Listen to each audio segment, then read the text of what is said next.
Hello everyone. I want to give you the brief review for the quiz number 3, and basically to prepare for quiz 3 you can study heat and temperature, transfer of heat, specific heat capacity, latent heat,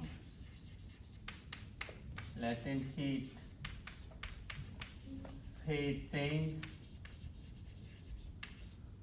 Of course, you have to learn the expansion of liquid, expansion of solid, expansion of solid and liquid. Okay, so first law of thermodynamics, second law of thermodynamics, waves and vibration. So simply read chapter 15, 16, 17, 18 and 19. Okay. So these are the main topic. Okay. They are not in order. Okay. I randomly write down the topic here. And heat and temperature, you need to know what is heat, what is temperature, the temperature, degree of hotness or coolness, and the scale of temperatures are like a degree Celsius, degree Fahrenheit, Kelvin. You need to know how to convert degree Celsius into Fahrenheit, Fahrenheit into Kelvin, Kelvin into degree Celsius. You need to know how to convert them. And you know that the temperature, it depends on average translational kinetic energy of the molecules. Okay, and you also need to know the absolute zero. Absolute zero is negative 273 degrees Celsius. Okay, so that is 0 Kelvin. And you know that the Kelvin scale and Celsius scale, they are equal, but the smallest scale is the Fahrenheit scale. You also recall that.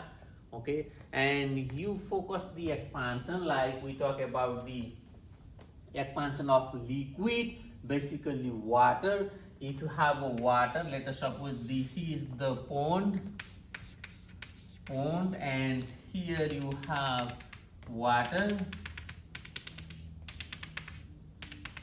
and if it is in hilly area in winter season, you have a ice at 0 degrees Celsius or even less than 0 degrees Celsius. You can have like a -5 degrees Celsius, maybe here 0 degrees Celsius. And if you go down, like here you have first you have a 0 degree Celsius ice, 0 degrees Celsius. Right here it is 0 degrees Celsius ice, 0 degrees Celsius water, 1 degree Celsius water, 2 degrees Celsius water, 3 degrees Celsius water, and 4 degrees Celsius water here. So the 4 degrees Celsius water is at the bottom of the pond. That means the 4 degrees Celsius water has the maximum density, which is 1000 kg per meter cube. This is the maximum density of water at 4 degrees Celsius. Okay, so at this temperature, water has a minimum volume, maximum density. Okay, so 4 degrees Celsius. So if you heat the water from 0 to 4 degrees Celsius, water contract.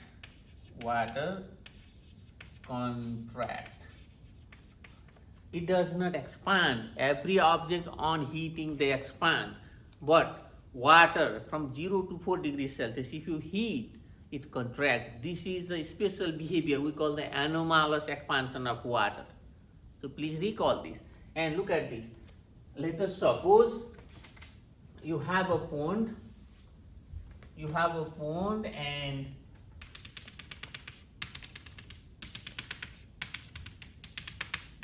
there is no ice on the surface. But you have a 3 degrees Celsius water on the surface. you have a 3 degrees Celsius water here on the surface of the pond.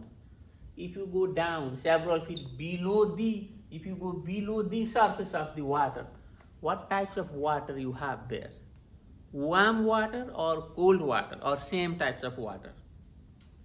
Because the density of water is maximum at 4 degrees Celsius. So if you have a 3 degrees Celsius water here, no doubt you have a 4 degrees Celsius water there. Or if you have a 2 degrees Celsius water on the surface, no doubt you have a 4 degrees Celsius at the bottom here. Or even if you have a 1 degree, you have a 4 degrees Celsius. 0 degree, you have a 4 degrees Celsius water there. So if the surface water is, let's say, 3 degrees Celsius, and if you go several feet below the surface, definitely you have a warm water. Please recall this, okay? This is helpful for you. Okay, so this is the thing you need to recall. This is expansion of liquid, basically the water. Then another one is, we talk about the expansion of solid.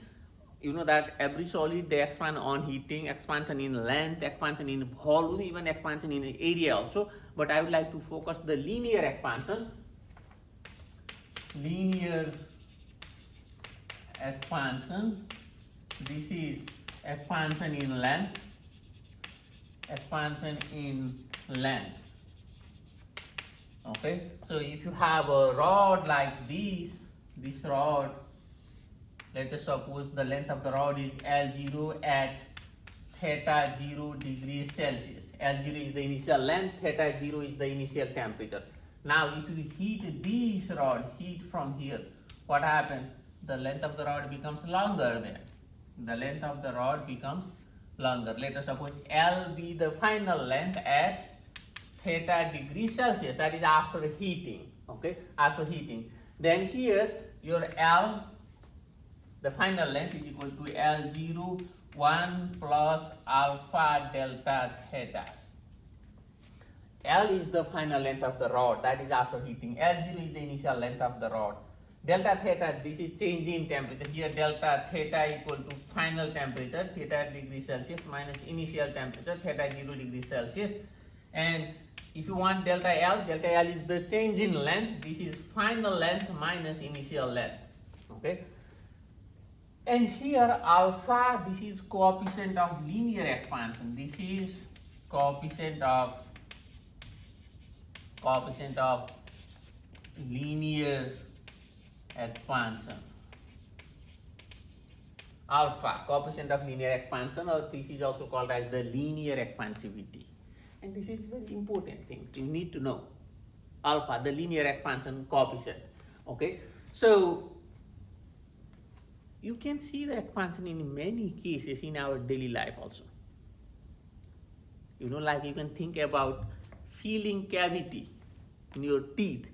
Your teeth, let's say you have a cavity there and you want to feel that. So this is your teeth and there is a cavity here. You want to feel this, you want to put some material here. You know, if you put some material there to feel the cavity there. In the morning you drink hot coffee.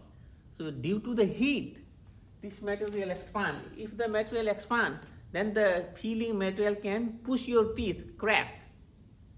In the afternoon, let us suppose you eat ice cream, 0 degrees Celsius. Ice cream, very cold. Then this material contract. If it contract, what can happen? It can detach from the teeth and drop. If you eat the ice cream, then this feeling material, it contract, then it can detach from your tooth. It can drop. You don't want that. So how do you choose this feeling material? This is also based on the linear expansion alpha. So your alpha for feeling material and alpha for your tooth, they must be the same. The linear expansion of your teeth and the feeling material, they must be the same. So if you drink coffee, teeth expand, feeling material also expand in same rate. So no problem there. Okay, the cavity size also increase, the feeling material also increase, same thing. Now, if you eat ice cream, your teeth contract, feeling material also contract, so everything works. So the feeling material, you have to choose according using this concept, the alpha, the coefficient of linear expansion of your teeth and linear expansion of the filling material, they must be the same. So thermostat, they also based on the linear expansion. Different material, they have a different linear expansion. Different material, they have a different expansion rate. Different material, they have a different expansion rate. Like if you think about the bimetallic strip, if you have a bimetallic strip like this,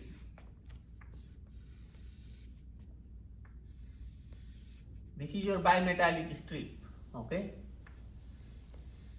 Let's say this is a copper and this is the iron.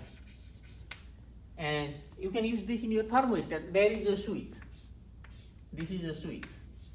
Okay, then this is connected to the, let's say somewhere you have a circuit somewhere there. Circuit. Okay. So if this point is in contact, the circuit work. Then electricity can pass through the circuit. But if it disconnect like this,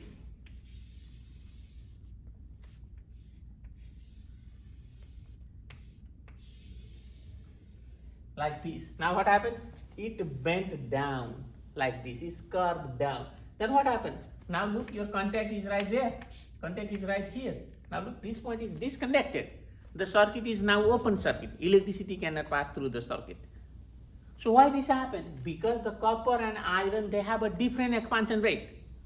Copper expand more, look, the copper becomes longer, iron is short. The bimetallic strip, you have a copper and iron or any other materials, they have a different expansion rate, different rate of linear expansion. Okay, that is why copper expand more. When you supply the, when the circuit is closed circuit, electricity pass through the circuit, then the heat produced there, and due to that heat energy, both copper and iron, they expand, but copper expansion more than iron. Then it bend down, and this circuit is, now look, this point of contact here like a switch, disconnect. Now no electricity in the circuit, so no heat energy produced there. Now what happened?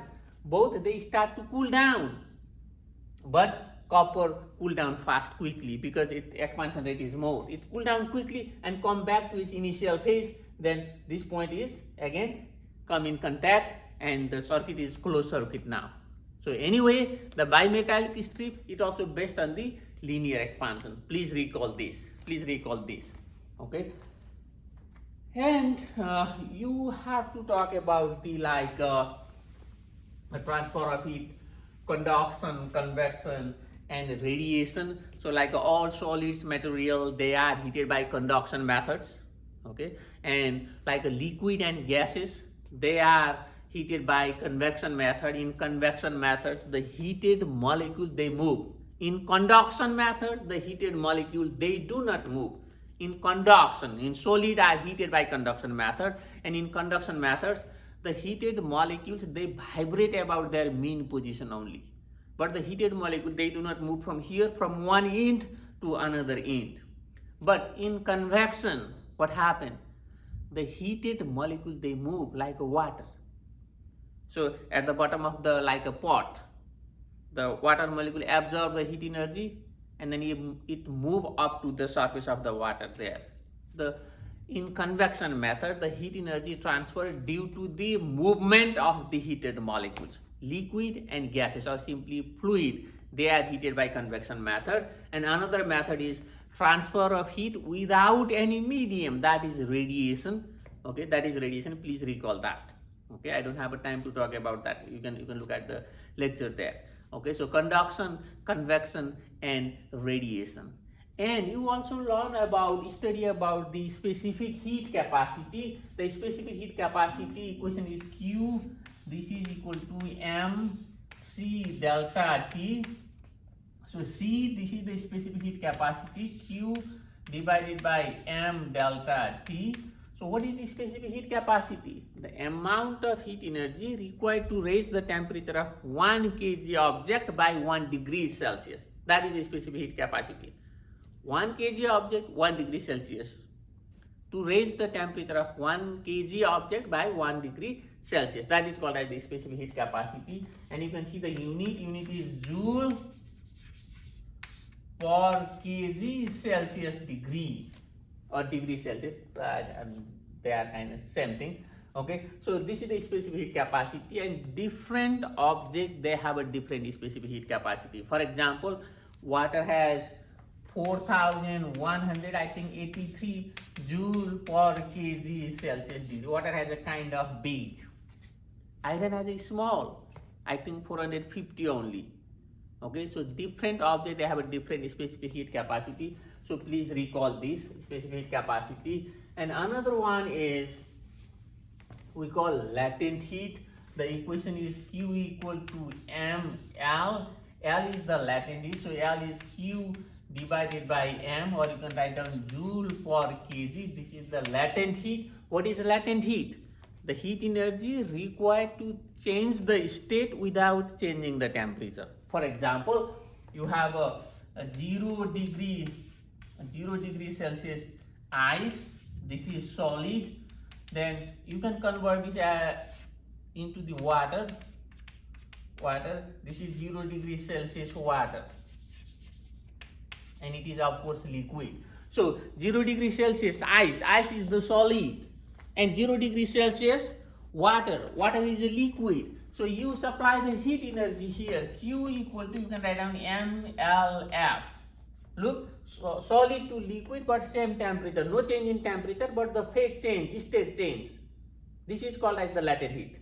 The heat energy required to change the state without changing the temperature, that is called as the latent heat. And here Q equal to mLF.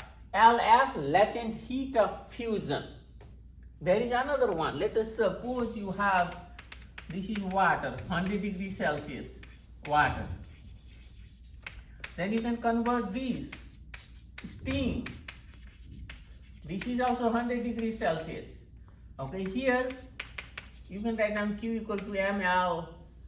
Then look at this, 100 degrees Celsius water, 100 degrees Celsius steam. Water, liquid. This is liquid, this is gas. Liquid state, gaseous state.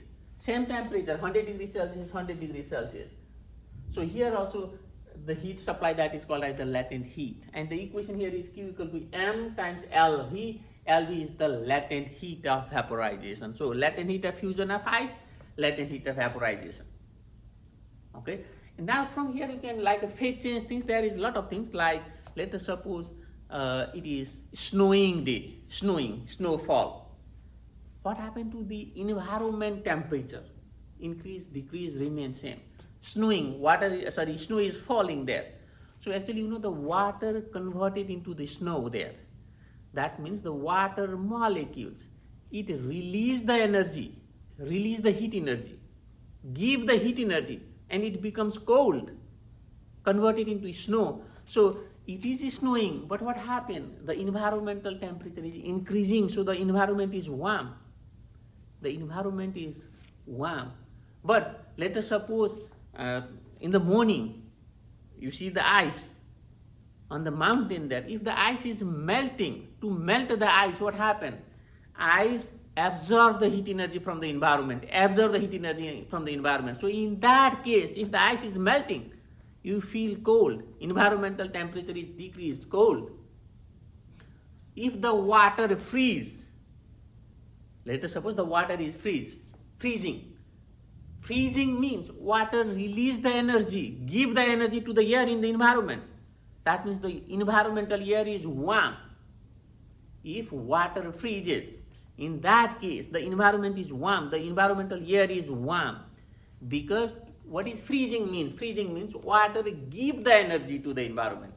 It release the energy and it becomes itself, it is cold. Okay, so please you need to know this. Like a cloud, cloud, that's water molecules.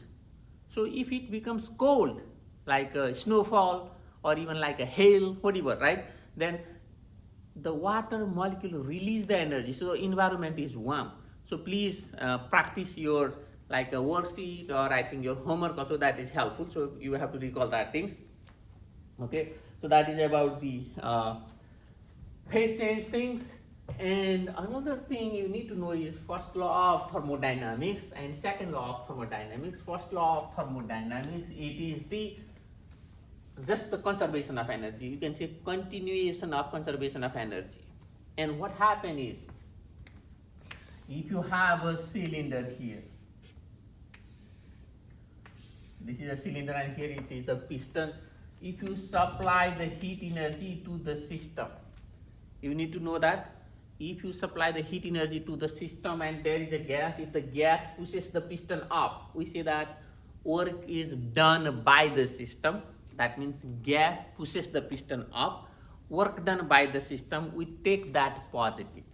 And if this piston is moving down, the gas compress, we say that work is done on the system, and that is negative. Work done by the system positive, work done on the system, work done by the system is positive, okay? Work done by the system is positive, gas expand. Work done on the system, gas compress, that is negative. And if you want to calculate the work done formula, W, this is equal to pressure times change in volume delta V. Work done by the system or on the system, whatever, the work done is pressure times change in volume. W work done, P is the pressure, delta V is the change in volume. If the work is done by the system, then the piston move up, okay, then you can measure the change in volume, and then you can measure the pressure. So pressure times change in volume, that gives you the work done. And if you supply the Q amount of energy to the system, Q, this is equal to work done plus delta U. Delta U is the change in internal energy. Internal energy, the all form of energy together, or whatever energy you have inside, total energy, that is the internal energy. And internal energy is the function of temperature. Everybody, internal energy is the function of temperature. Internal energy is the function of temperature. What does this mean? If there is no change in temperature, no change in internal energy, if you have any thermodynamics process where temperature remains constant, what is that process? Isothermal process. Isothermal process is carried out at constant temperature, no change in temperature, that is called as the isothermal process. So if you have an isothermal process, there is no change in internal energy, because internal energy is the function of temperature. Please note this, internal energy is the function of temperature. Okay, so you have the equation here, Q, the heat added to the system, is equal to work done plus change in internal energy. This is the first law of thermodynamics. Let us suppose you supply 100 joule heat energy to the system and you do, like, let's say 60 joule work. So what is your change in internal energy then? Look, you supply 100 joule of energy to the system and you did 60 joule work. So what is your change in internal energy? Very simple. 40 joule.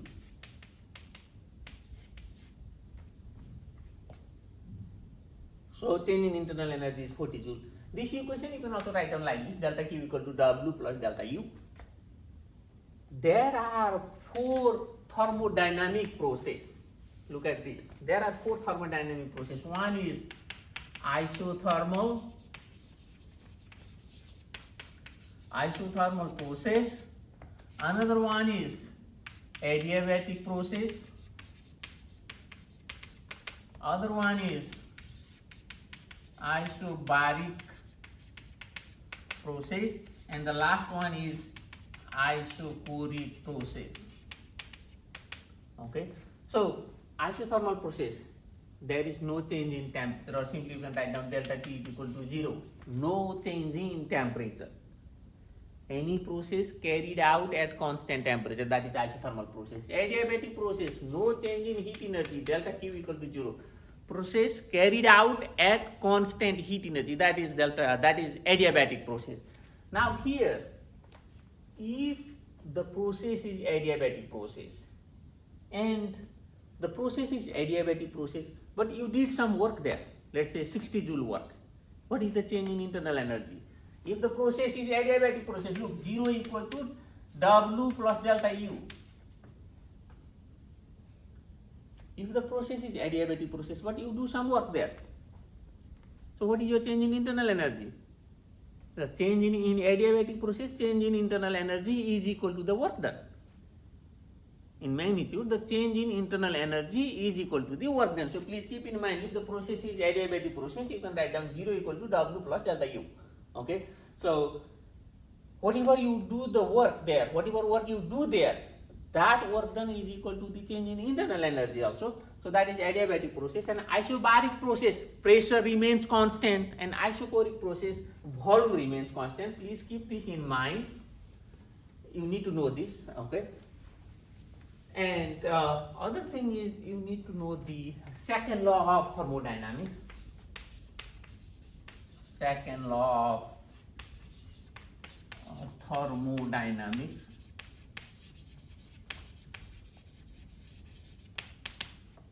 The heat energy never flow from cold object to hot object.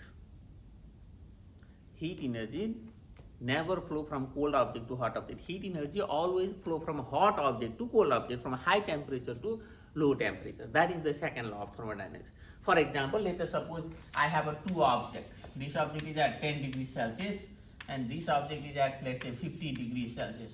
What happened? The heat energy flow from, let me write down A, this is object A, this is object B. So heat energy naturally flow from hot object to cold object until they reach the equilibrium, thermal equilibrium. What is thermal equilibrium? Equal temperature. Heat energy flow from hot object to cold object. But let us suppose I did like this. If the temperature, this temperature becomes let's say 8 degrees Celsius and this becomes 52 degrees Celsius. Two objects, you have a 10 degrees Celsius object and 50 degrees Celsius, you bring them in contact. Object A is 10 degree, object B is 50 degree. And after a certain time, I say like this, object B's temperature is 52 degrees Celsius and object A's temperature is 8 degrees Celsius. Is that possible? I bring them in contact and the object A, this object's temperature goes down. It is a cold object. This is a hot object. I bring them in contact. Am I right? Is that possible naturally, spontaneously? No.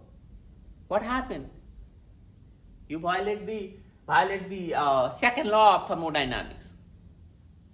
You violate the second law of thermodynamics. Second law of thermodynamics tells you the heat energy flow from hot object to cold object. So this temperature must go up 10 degrees Celsius. Here it could be like a 15 degree, 20 degree. This temperature goes down. That is the second law of thermodynamics.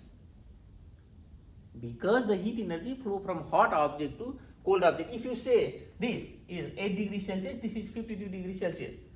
So you are violating the second law of thermodynamics. Okay, so please note this. And under this second law of thermodynamics, we have to talk about the heat engine. The heat engine convert the heat energy into the mechanical work. You know that. Please read. Please watch the video. But the important thing is you have to calculate the efficiency. Efficiency is 1 minus QC divided by QH times 100%. If the heat energy is given, this is the heat energy of the cold object, cold reservoir we call the sink, and this is the hot source, energy of the hot source. This is in terms of heat energy, but normally people they ask you in terms of temperature. The efficiency is 1 minus TC divided by TH times 100%. So if the cold temperature, that is a low temperature, is given and hot temperature, the hot source temperature is given, plug in this equation. But please keep in mind, if the temperature is in degrees Celsius, convert that into Kelvin. How to convert degrees Celsius into Kelvin? For example, if you have 27 degrees Celsius, can you convert this in Kelvin? You simply 27 plus 273, then it becomes Kelvin, which is 300 Kelvin. So here both temperature TC and TH they must be in Kelvin. Okay, they must be in Kelvin. So this is like heat and thermodynamic things. So please watch the video, uploaded in Canvas page, and then you can look at the worksheet. You can do the homework. Okay, I think that is helpful. And this video, what I told you here, that is also important. And the next thing I will ask you in the quiz is waves and vibration. Like the vibration, we talk about the simple pendulum. Simple pendulum. We talk about the simple pendulum. We talk about the spring. The simple pendulum is simply like this. Heavy point mass suspended by the light thread, and it is free to oscillate. It is free to oscillate. Okay, in both directions. And L be the length of the pendulum. L be the length of the pendulum. So here the important thing is you need to know the time period of the simple pendulum. The time period of the simple pendulum is time taken to complete one oscillation, and that time period T is equal to 2 pi square root L over Z. This is the time period. You know that the frequency is 1 over T. So if you plug this T right here, you get 1 over 2 pi, I think Z over L. This is the frequency. Now look at this, the time period. The time period of the simple pendulum, it depends on length of the pendulum and it depends on gravity. So if you keep the length of the pendulum constant, I mean no change, time period remains same if Z is also constant. So simply the time period depends on L and Z, gravity. It doesn't depend on mass. So let us suppose you have a like this. If you consider this is your simple pendulum, okay, if you take this simple pendulum to the moon surface, what do you think? It move faster there, quickly or slowly? If you take, don't change the length, everything you keep same, everything same, except you want to measure the time period on the moon surface. How does it move, quickly or slowly? If you take this simple pendulum on the moon surface, what happens? If you take it to the moon surface, gravity is small there. On the moon surface, gravity is small. If this gravity is small, time period is big. What is big, large time period means? Long time period means. What does that mean? Long time period means this pendulum takes a long time to complete one oscillation. Long time period, longer time period. This means it takes a long time to complete one oscillation. What does that mean? That means it moves slowly. It moves slowly. Okay. If the time period is small, let us suppose if you get the short time period, what does that mean? In a very short time, it has to complete this oscillation. That means it has to move faster. Think about like a 100-meter race. Let us suppose the given time period, exact time is 10 seconds. Okay. If you run quickly, like if the time period is let's say 5 seconds, what does that mean? You have to run really quickly. If you get the big, smaller time period, short time period, that means you have to run quickly.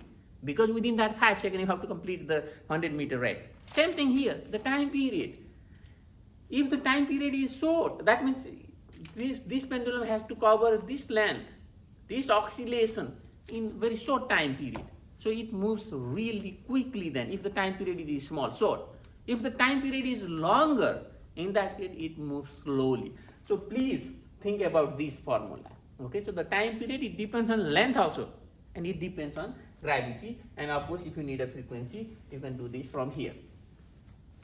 Okay, and wave, this is about the vibration things. We also talk about a little bit about the mass spring system. I don't want to recall that right here. And another thing is we talk about the wave. We have two types of wave, transverse wave and longitudinal wave. Like a transverse wave, string wave is the transverse wave, ripple is the transverse wave, light is the transverse wave. Okay, and longitudinal wave, sound wave is the longitudinal wave. But whatever wave you have, you can use this diagram to represent the wave. So wave diagram this, like this. This is how you represent the wave. And this is your crest, this is your trough, this is your crest, and right here you have, my diagram is not quite good, guys, okay, so please understand. So this is your trough, okay, this is your trough. Crest is the peak, trough is the valley, and this length, what is this? This is the amplitude. What is this? This is also amplitude. Okay. So if the amplitude of the wave is, let's say, 2 meter, I mean this, if this is 2 meter, what is the distance between crest and the trough? If this is 2 meter, another 2 meter here. So this 2 meter plus this 2 meter, 4 meter then. If the amplitude of the wave is 2 meter, the distance between the crest and trough is 4 meter. If the amplitude is 1 meter, this plus this, now this is 2 meter then.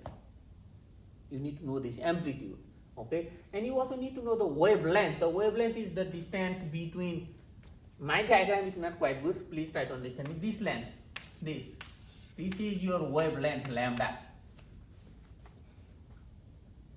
Okay, and time period here is time taken to complete one wave. So what is your one wave? If you start from here, this is your one wave up to here.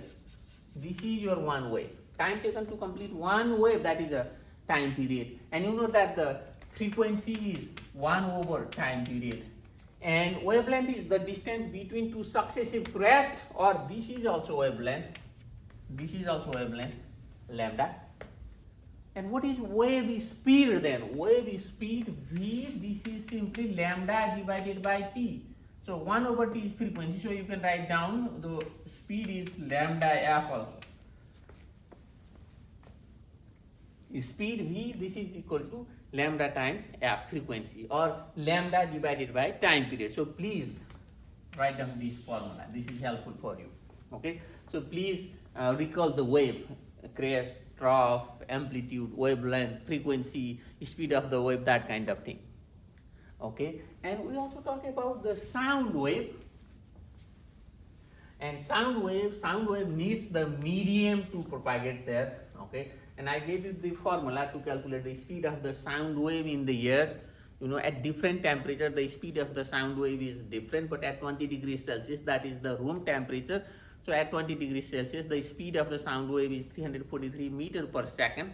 So please recall that. But the important thing here is you have to recall the Doppler effect. This is interesting. Okay, so there is a one lecture video there. So Doppler effect. If the, like, let us suppose here is the source of sound. This is source of sound. Source of sound. And there is an observer. He is an observer, or she is an observer, or you can say detector. Observer or detector, that's the same thing. We ignore the motion of the air. You know, the air molecules, they are in random motion, but in Doppler effect, we ignore that. So you can observe the Doppler effect if there is a relative motion between the source of sound and the observer. Either source is moving or observer is moving or both moving, you can observe the Doppler effect. That means frequency change, frequency shift. So like you are at rest, here observer is at rest, here this is producing the sound wave has a frequency. If you are at rest and this source is also at rest, whatever true frequency this source produce, you observe the same frequency. Both are at rest, no Doppler effect. Both the source of sound and observer, both are at rest, no Doppler effect. But if anyone or both, if they are moving, you observe the Doppler effect. Okay, so there is one video. If the observer is moving toward the source of sound, you hear the bigger frequency. bigger, more than true frequency. Observer is moving toward the stationary source of sound. In that case, the observer hears bigger frequency, more than true frequency, number one. Number two, if the observer is moving away from the source of sound, the observer hears less than true frequency, less frequency. Third case, if the source of sound is moving toward the stationary observer, again the observer hears more frequency. And the last case, if the source of sound is moving away from the stationary observer, observer hears less frequency in that case.